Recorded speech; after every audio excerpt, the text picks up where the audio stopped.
Carl, how are you, sir? I'm well. How are you, Ivan? I'm doing great. Doing good. Good, good. Um, I love your setup, man. I love that microphone. oh yeah, this is the one that I used to play live, and I'm like normally when I do Zoom calls, there's a microphone integrated in the camera, and I'm like, that might not be good enough. so I'm using this. And yeah, I like how it looks. It has that kind of like vintage vibe to it. Yeah, absolutely. It sounds fantastic. So you come through clearly. So that's good enough, basically, is all we need. Awesome. Listen, man, thanks for taking the time to do this interview. First things first, Happy New Year. Oh, Happy New Year to you as well. It's going to be an exciting one with it seems like things are getting better and things are kind of like going back to to enjoying life a bit more and with and now with new music coming up and shows to play, and then then I'm all happy. Well, that's the thing, isn't it? It's just about getting to these actual things occurring, because they're going to proper having these plans in place, which is what we're seeing a lot of. But then this rug still seems to get pulled out, particularly if bands are coming from abroad into this country. Yeah, that's a shame. It's one of the things that make me like. I'm not from the UK, and when I moved here, you have that kind of like romantic perception of like the capital of music, and the capital of rock, and so on, London, and then these kind of things start happening, which are like basically trumping a tiny bit of that freedom, because at the end of the day, that sense of freedom of like, we're gonna play music, we're gonna play here and there, and that kind of like healthy environment that you see from the outside and also from the inside. It is a healthy environment for music, but yeah, it's a bit disappointing that things are not as easy as they used to be, or as they should be. But so far, and even though we're only like 11 days into it, 2022 has been treating you okay, yeah? Yeah, it's been fine. It's been good. I had a rocky end of the year with family stuff and whatnot, but at the end of the day, everything is positive, and we work a lot during 2020 and 2021, and we're looking forward to even more this year. So yeah, it everything looks promising. So hope it stays that way. Going back then over the last 2 years, the COVID period, Opensight, overall, how do you feel you guys coped over the past 2 years? I think we did really well. We had a change of bass players, which was a bit. It was difficult, but it was good. So basically, what happened was that we have a new record coming up, and half of the record was done before lockdown. Not done, but kind of like written and arranged before lockdown. And then lockdown hit, and we basically took the opportunity to, with no distractions, be able to write the second half and to do pre-production rehearsals and go into the studio. So it was kind of like a half and half kind of thing. We basically, I think we adapted really well. By the time things started to open up for live performances, we were ready, and we were ready with new music. So our tour in last year got interrupted by COVID as well, but that means we are hungrier this year. So yeah. All prepared. What, if anything, helped you guys stay strong and helped you guys keep going, particularly when things are constantly being put in your path, speed bumps, as it were, the COVID speed bumps? Uh, the thing is, it's like nobody was. I mean, we were definitely worried about it because I mean, regardless of COVID or no COVID, things are changing, and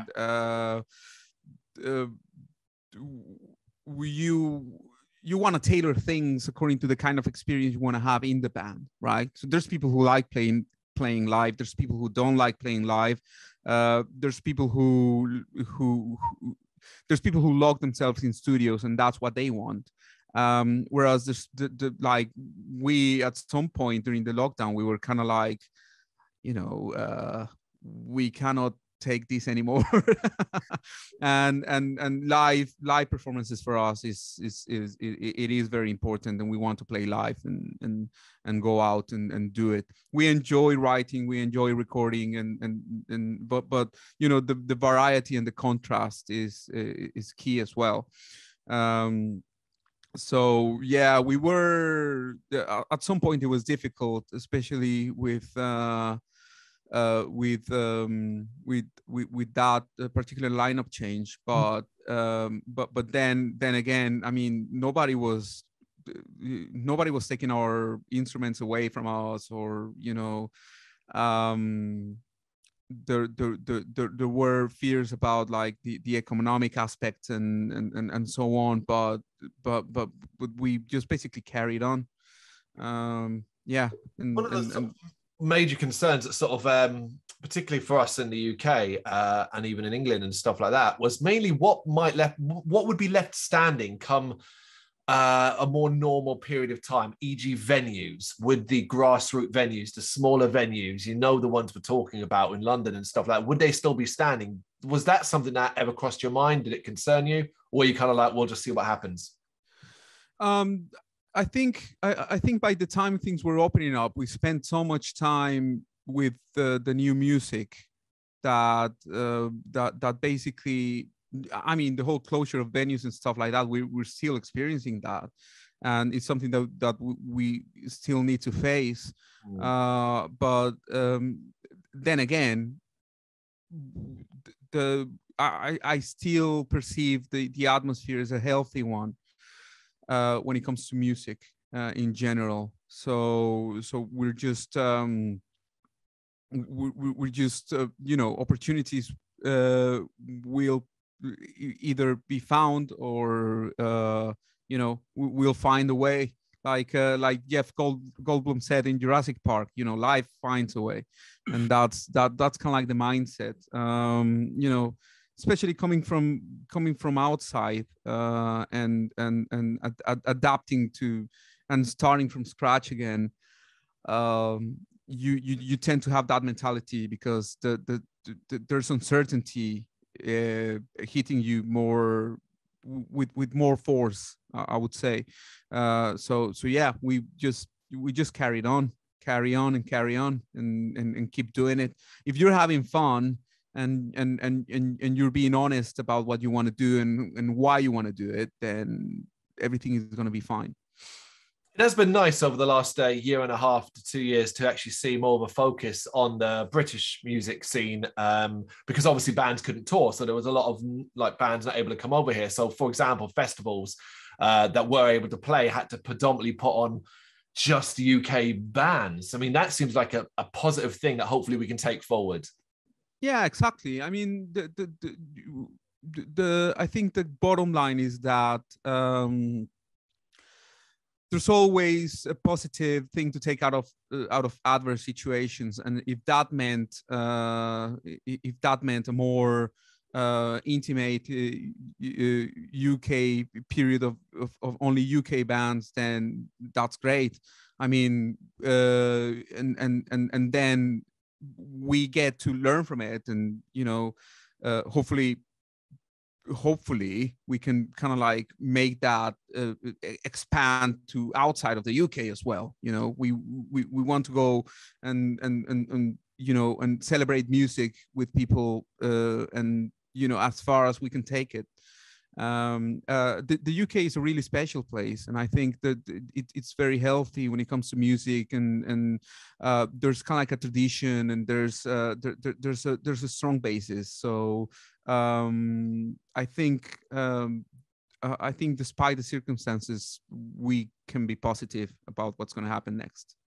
Yeah, it's not always easy to be positive, so we've got to try and focus on that as much as possible. Talking of which, things are beginning to ramp up for Opensight. End of January, beginning of February, shaping up quite nicely for you guys. Starting with the new album, Mondo Fiction, February 4th. Is this the culmination of all your hard work to date? It's a culmination. I mean, I don't think it's going to be the culmination, because we need to work more. But it's going to be kind of like a checkpoint that is going to be very important, and it definitely is going to be because it's been a few years since we've released something, and it's been a few years since we've released a statement like this. Mondo Fiction is a full-blown 11-track album of car chases and black glove killers running rampant, and it's metal with the dramatic edge of the gritty 70s and 80s film music of genre films, which is what we get inspired from. So yeah, we're really excited about it, and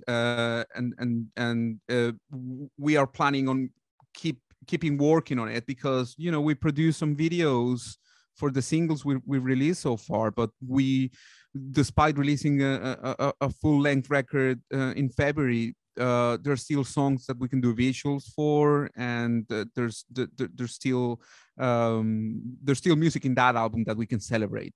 Let's put it that way, with not only live shows but also more grindhouse style trailer videos.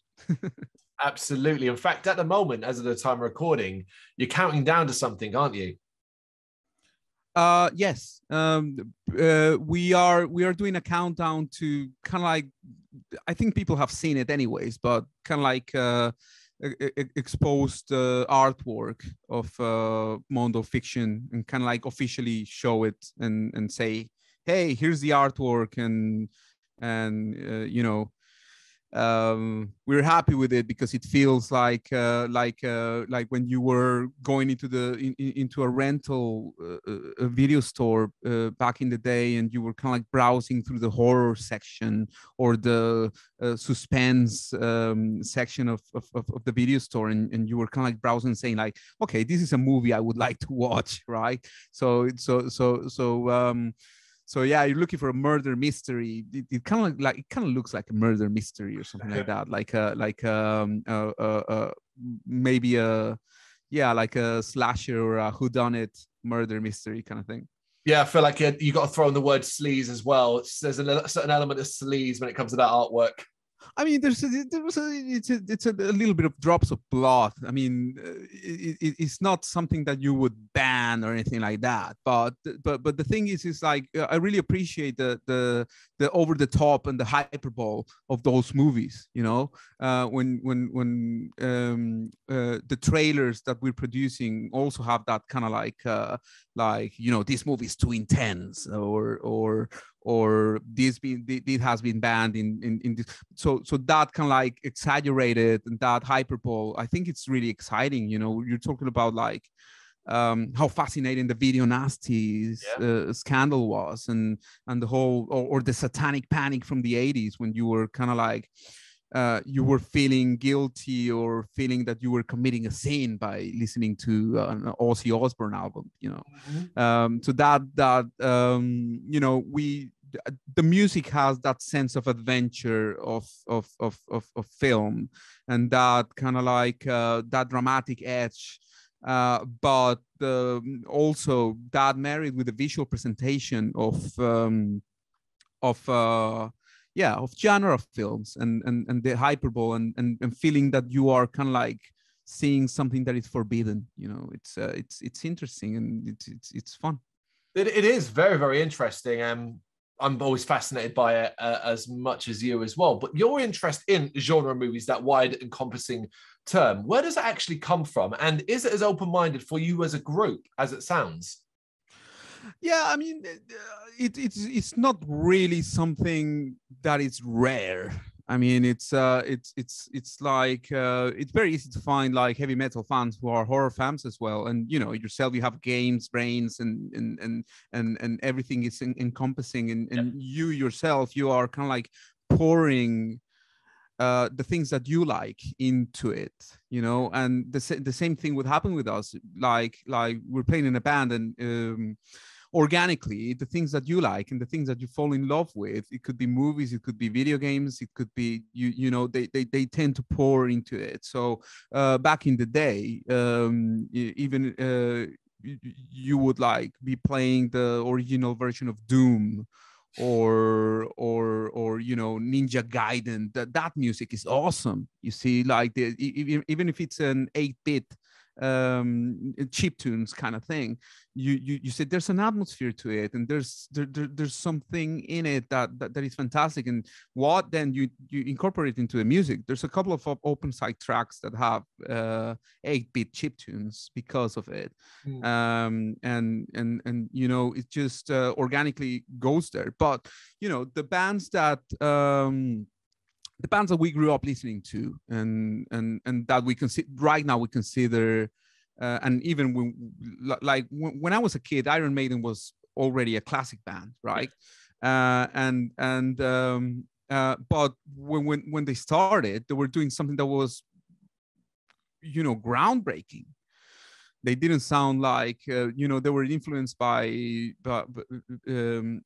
UFO. They didn't sound like UFO or Deep Purple or whatever. They were groundbreaking, and then they incorporate. You like Where Eagles Dare. That's a movie. The Wicker Man. I listened to the Wicker Man, and then you start wondering like, what movie is that? And then you watch The Wicker Man, and it's like, oh, that's an amazing film. It's awesome. So it's like that sort of referencing, it's the same thing, it's the gift that keeps on giving. So I really appreciate that referencing and kind of like, taking you to other realms and making the thing bigger. You fell in love with Iron Maiden, and then you can fall in love with Clint Eastwood films because of Where Eagles Dare. Yep. And you go and watch Metallica, and you become a fan of spaghetti westerns and Ennio Morricone because they open with The Ecstasy of Gold. And what we're doing is just sometimes people are like, we play live, and there's like a standard metal band playing before us, and then we play, and people are sometimes like looking at us like if we were doing something weird, but we feel that we're not. We're not making weird music. It's just that some things spontaneously get into it. So you get the soft rock guitars of the spy themes and the crime film into it, and for us it makes sense to have it. The same way other bands that had their what made them different, and it's just natural. And it's nice. It's such a wealth of inspiration as well, because you're not forcing yourself down one road. You're not focusing, say, solely on horror or spaghetti westerns, as you said. It's literally anything and everything. Yeah, it's everything, anything and everything that touches you deeply. Yeah, I would say. So as long as it's fun, it should be fine. It's not like you don't set yourself to, okay, so now next we're gonna be writing sci-fi theme song. It's not. It's just that there is a motive, and this piece of music that we came up with kind of like sounds like a car chase, like a 70s car chase sequence, and then you build the song around it, and you end up with something that is a good experience, because it's really cool to, when you're playing live, people kind of like get into the vibe of then you attack with the metal, and it's just fun. And I think metal has always had an element of drama and that sort of thing. But then again, it's just like, what sort of bands are you more inclined towards? So some people say, I just want to rock. Yeah. And AC/DC, let's rock, and blah blah blah, and that's, but I do like the I spoke about Iron Maiden, but yeah, the Iron Maiden thing about, like, this is it goes beyond that. It goes beyond just let's rock, and we're rocking, and especially when it comes to the live show, we are like giving it all, but also we are introducing that sense of adventure and drama, and it's natural for us to do so. Do you see your work in the studio and your work on stage as being the two parts that make Opensight such an important experience, that one without the other would not perhaps have the same impact?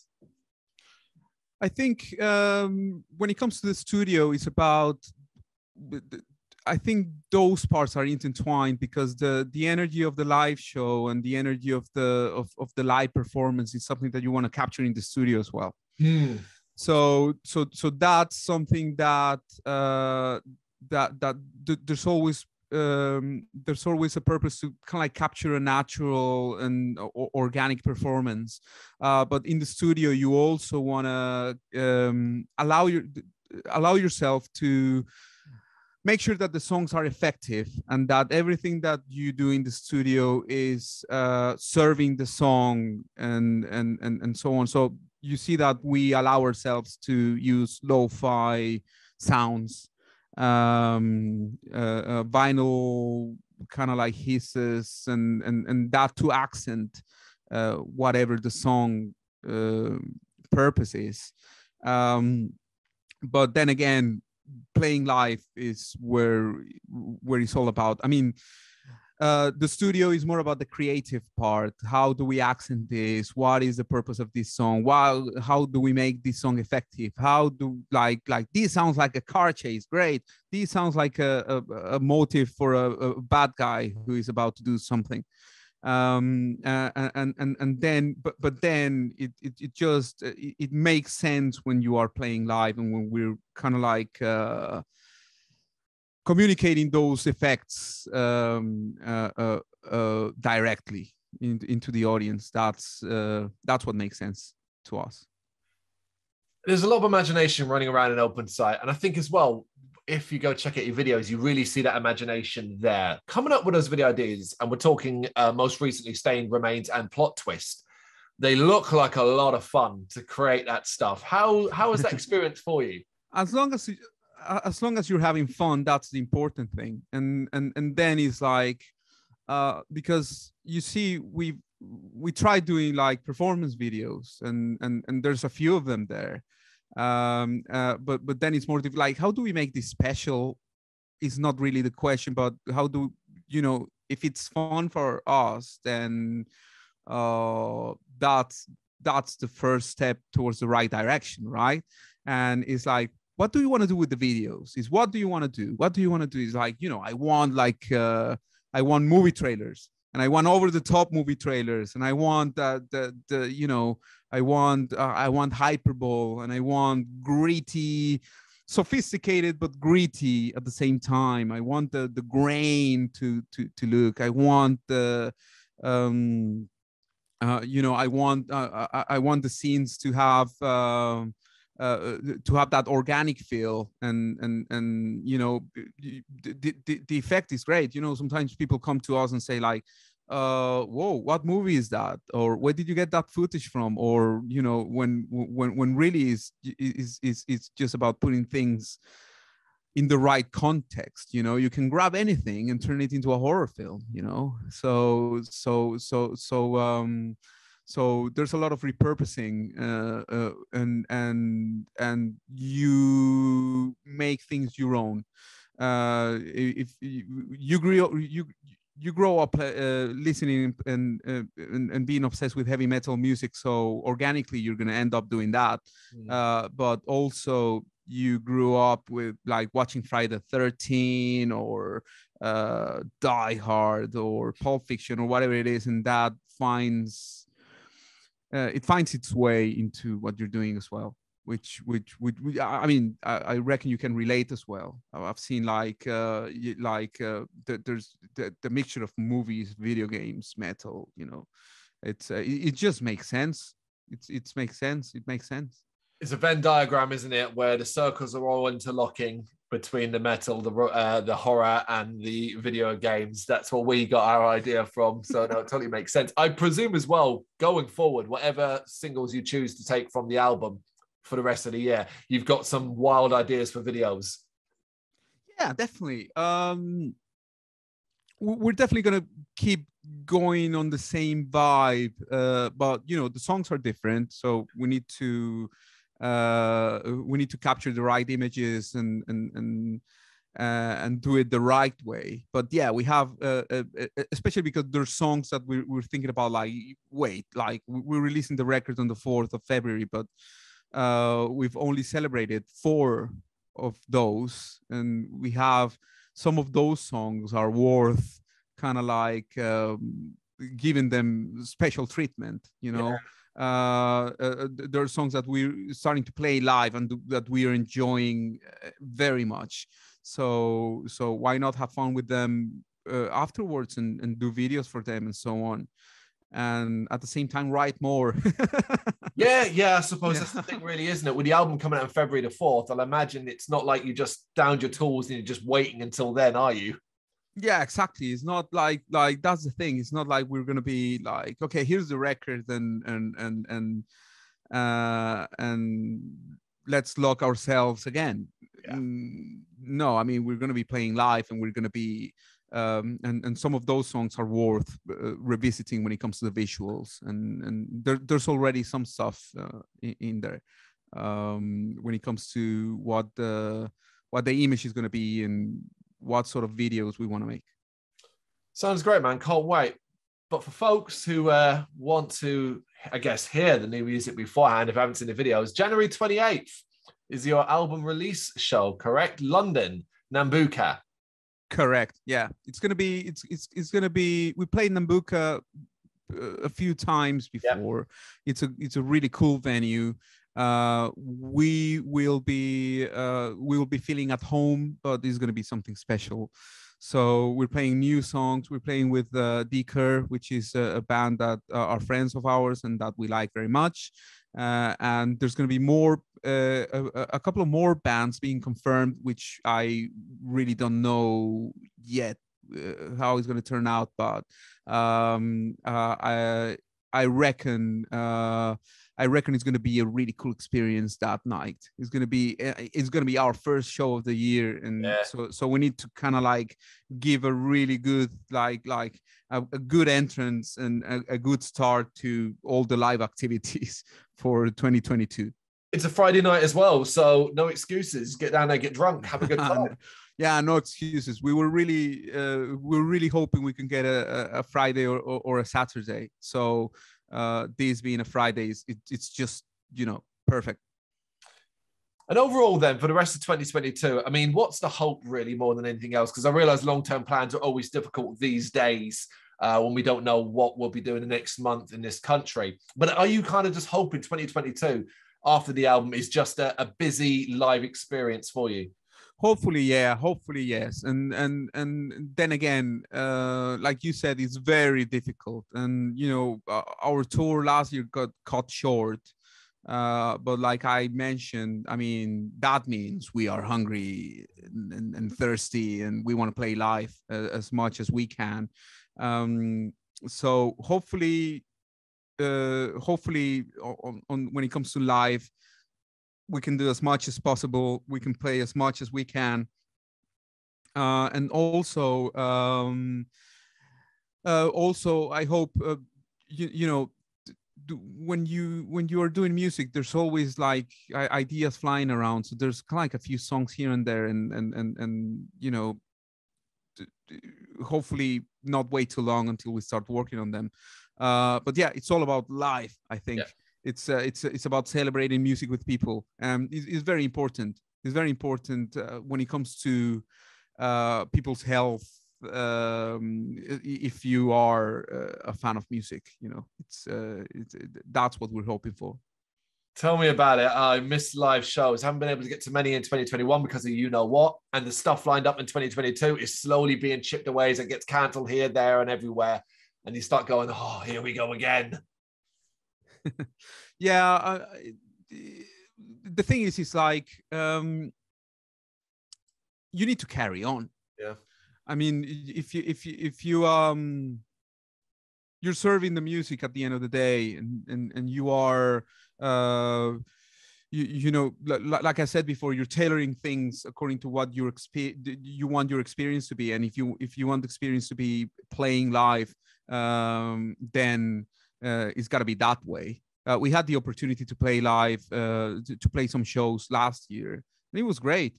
It was great. It got cut short, but we had a blast, and we will work as hard as possible to make it happen this year as well. So yeah, I mean, regardless of what happens, you know, there's been, I mean, COVID is not the only problem. There's been other things happening, and you always find a way. It has to be that way. Yeah. No, absolutely. And if seeing Opensight live isn't something you're able to do, hell, you have the album coming out on February 4th. So make sure you check it out. Spoilers, I have had the chance to listen to it, and I personally love it. But that's my opinion. I want to ask Ivan what he thinks, because I would expect him to say it's the best thing Opensight have ever done. Well, it's we're really excited with the album. We're really excited about the way it sounds, the way it looks. And I think we did the way people are connecting with the music so far is really cool, because you get, sometimes you're saying like, well, I don't know if people are going to feel excited about this kind of like film music meets metal thing. And then people respond to it, and you're like, oh, like you feel like you found someone who thinks like you think, kind of thing. Yeah. It's like back in the day, you were a metalhead, the only metalhead in school or something like that, right?